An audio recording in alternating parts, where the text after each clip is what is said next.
میری پوری زندگی اس ملک کی آدھی زندگی ہے، اور کسی لگے یا نہ لگے اس آدھی زندگی کی میں پوری گواہی دے سکتی ہوں۔ جس سال میں پیدا ہوئی، ایک جنرل نے اس ملک اور اس کے مذہب کو یرغمال بنا لیا۔ میری تربیت کچھ اور تھی اور معاشرے نے کچھ اور سکھایا۔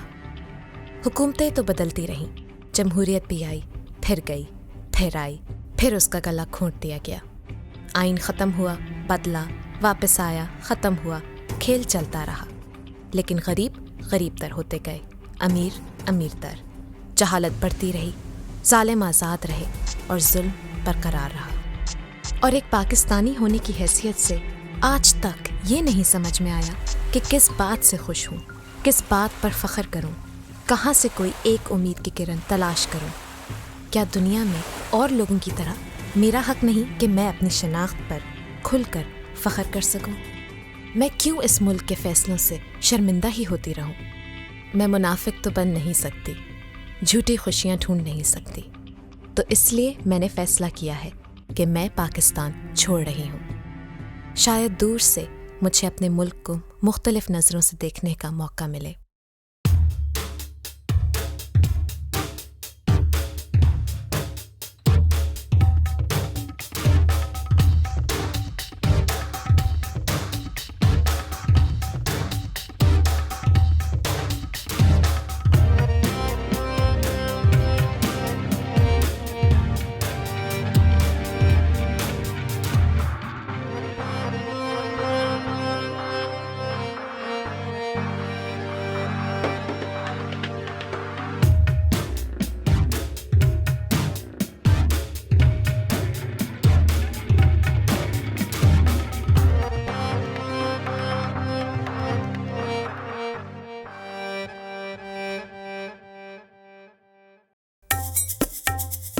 یہ جیو کا دفتر ہے، یہاں سے آپ کو ہر خبر ملتی ہے۔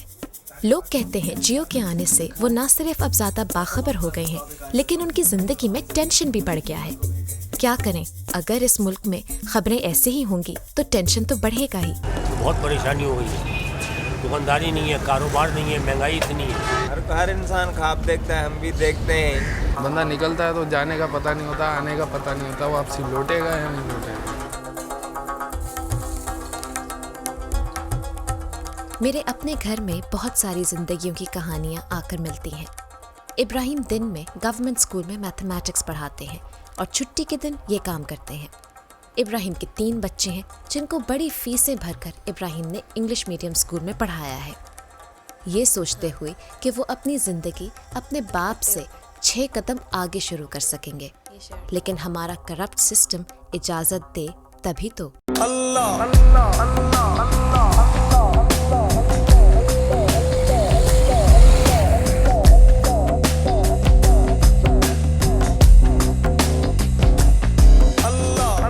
اگر اپنی ذاتی زندگی میں سکون ڈھونڈنے کا ایک طریقہ یہ ہے کہ ملک چھوڑ دیا جائے، تو یہ ہر ایک تو نہیں کر سکتا۔ اس ملک کی زیادہ تر عوام کو یہیں رہنا ہوگا۔ عاصم میرا ایک پرانا دوست آرٹسٹ ہے، وہ بھی میری طرح ملک چھوڑ سکتا تھا بڑے بڑے خواب پورے کرنے کے لیے، لیکن وہ کہتا ہے کہ ہم یہیں رہ کر دنیا سے مقابلہ کر سکتے ہیں۔ مگر میں نے اپنے آپ کو تسلی دینے کے لیے اس سے اس بات پر بحث کرنی شروع کر دی۔ میں یہ جاننا چاہتی ہوں کہ میں خود کیا کر سکتی ہوں زندگی میں، خود کیا کر سکتی ہوں اس دنیا میں، کیونکہ مجھے لگتا ہے کہ میری جو ابیلٹیز ہیں وہ اس سوسائٹی میں رہ کے، یہاں کے پروفیشنل انوائرمنٹ میں رہ کے، یہاں کے جو سارے اور ایشوز ہیں، سیکیورٹی، ٹینشن، جو آپ دیکھتے ہیں ٹیلی ویژن پہ پروگرامنگ، جو مجھے بالکل نہیں پسند، مطلب اس سب سے میں بہت لمٹ ہو رہی ہوں۔ مجھے لگتا ہے جیسے کوئی چیلنج نہیں ہے۔ میں یہ بالکل سمجھتا ہوں کہ ایک عورت ہوتے ہوئے اسپیشلی یہ یہاں گھٹن محسوس کرنا، یہاں فرسٹریٹڈ محسوس کرنا کہ انسان اپنا کھل کے کام نہیں کر سکتا، یہ تو مطلب بہت انڈرسٹینڈیبل سی بات ہے۔ جو سینسرشپس ہیں ہمارے کام پہ، ایگزیکٹلی، تو اس سے کھل کے انسان جائے، کام کرے، چیلنجز نئے دیکھے، اور وائی ناٹ۔ اور یہاں ایک سنگل عورت ہوتے ہوئے زندگی گزارنا کیسا ہے، یہ میں اور میری دوست گل بہت اچھی طرح جانتے ہیں۔ گل لندن میں رہ چکی ہے اور کبھی کبھی اس کو لگتا ہے کہ اس نے واپس آ کر غلط فیصلہ کیا۔ ہم لڑکیوں کو یہ پتہ ہے کہ ہمارے معاشرے میں شادی شدہ ہونا یا نہ ہونا इस बात का फैसला करती है कि हम किस हद तक अपनी मर्जी की ज़िंदगी जी सकते हैं। जब तक शादी ना हो जाए, है ना, जब तक कोई इस तरह मैं अपना घर नहीं बना सकती, यू नो। अब that's not a good excuse कि आप किसी को ढूंढें कि भाई जल्दी जल्दी शादी करो, क्योंकि हम पर्दे अपने ख़रीद सकेंगे और हम अपने घर के रूल्स अपने बना सकेंगे कि भाई हमारे घर की दाल ऐसे पकती है। और आलिया, सिर्फ इसलिए तो शादी नहीं करनी चाहिए, कसम से। चाहे उसके लिए तुम्हें कभी भी शादी ना करना पड़े, तुम ना करो। तो वो जो अपने लिए अपनी ज़िंदगी के बारे में कुछ सोचने का वक्त ही नहीं मिलता, कम से कम शायद वहाँ की ट्रेनों बसों में बैठ के मैं सोच तो सकूँगी। आई थिंक उधर जाके जो जितना आपको एहसास होता है ना कि आप कितने इंडिपेंडेंट हैं, आपके पास कितना पावर है और आप अपने डिसीजंस खुद ले रहे हैं यार। इधर तो एक एक डिसीजन के लिए आपको कंसल्ट करना पड़ता है। शुक्र है कि कुछ लोगों को अभी तक ये याद है कि एक बेहतर जिंदगी सभी का हक है। फरजाना एक गैर सरकारी तंजीम इंडस रिसोर्स सेंटर में काम करती हैं, जो सिंध के कुछ गांवों में लड़कियों के लिए स्कूल चला रहे हैं। फरजाना ये स्कूल मॉनिटर करती हैं और अपनी सलाहियत और शख्सियत के ज़रिए यहाँ की बच्चियों के लिए एक रोल मॉडल भी हैं। वो मेरी तरह फरार नहीं होने का सोच रही, वो हालात बदलने में मसरूफ़ हैं। पहले बहुत मुश्किलात आई मुझे, और कभी कभी मेरा दिल भी ये करता था कि बस छोड़ दूँ, क्या है ये ज़िंदगी है वो। लेकिन फिर मैंने कहा कि नहीं, मुझे कुछ करना है। पहले ही बहुत क्रिटिसाइज़ होता है कि अब एनजीओ में इनकी लड़की जा रही है, पेरेंट्स के लिए बहुत मसाइल होते हैं, कम्युनिटी उन्हें ऑन नहीं करती। लेकिन जब आप आहिस्ता आहिस्ता आहिस्ता और लोग आपको समझते हैं तो वो इज़्ज़त बहुत ज़्यादा होती है, बहुत बढ़ के होती है।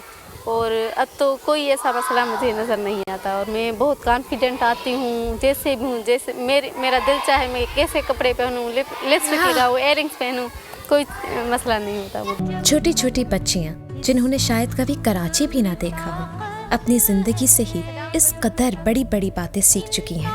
मैं सिर्फ सुनती रह गई। जब थोड़ी सी लड़कियां बड़ी हो जाती हैं तो उनको बिठा देते हैं। कहाँ बिठा देते हैं? घर में छोड़ते नहीं, कहते हैं तुम्हारे जाने की जरूरत नहीं। और घर में बैठ के क्या करती हैं लड़कियाँ? काम करते हैं। निम्रा से मिलना मेरे लिए बहुत ज़रूरी था। मैं तो अपनी सच्चाई से मुंह मोड़कर लंदन जाने में लगी हुई हूँ और निम्रा अपने शौहर और बेटे के साथ 12 साल लंदन में रहकर हाल ही में वापस आई हैं। निम्रा से सभी ये सवाल पूछते रहते हैं कि उन्होंने वापसी का फैसला क्यों किया, और शायद हम सब लोगों की तरह घर से दूर रहकर किसी मोड़ पर ये जवाब बहुत आसान हो जाता है, घर की याद। मुझे वहाँ पर जाके लगता था कि एक्चुअली मैं हूँ, मेरी ज़िंदगी है, मेरा घर है, मेरा काम है। मुझे नहीं लगता था कि मैं किसी और के साथ इस सोसाइटी में रह रही हूँ। मुझे ये अजनबियत सी महसूस होती थी वहाँ पर।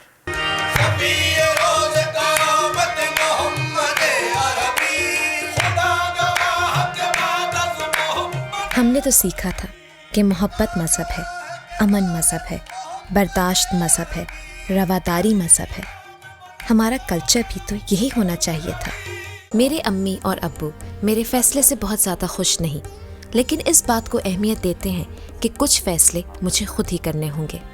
वो मेरी कमज़ोरियाँ भी समझते हैं और मेरे नखरों से भी वाकिफ़ हैं। लड़कियों के लिए तो बहुत ही गैर महफूज हो गया ये माशरा, क्योंकि सारा मज़हब, सारी रिवायत यही रह गई है कि औरत ने क्या लिबास पहना है, क्या करती है और क्या नहीं करती। चाहे लोग रिश्वत खा रहे हो, नाइंसाफ़ियाँ हो रही हो, जुल्म हो रहा हो, वहाँ किसी को मज़हब याद नहीं आता। लेकिन औरत ने सर पे दुपट्टा नहीं रखा तो मज़हब याद आ जाता है। ये तो इश्यूज़ हैं, मगर बदलेंगे।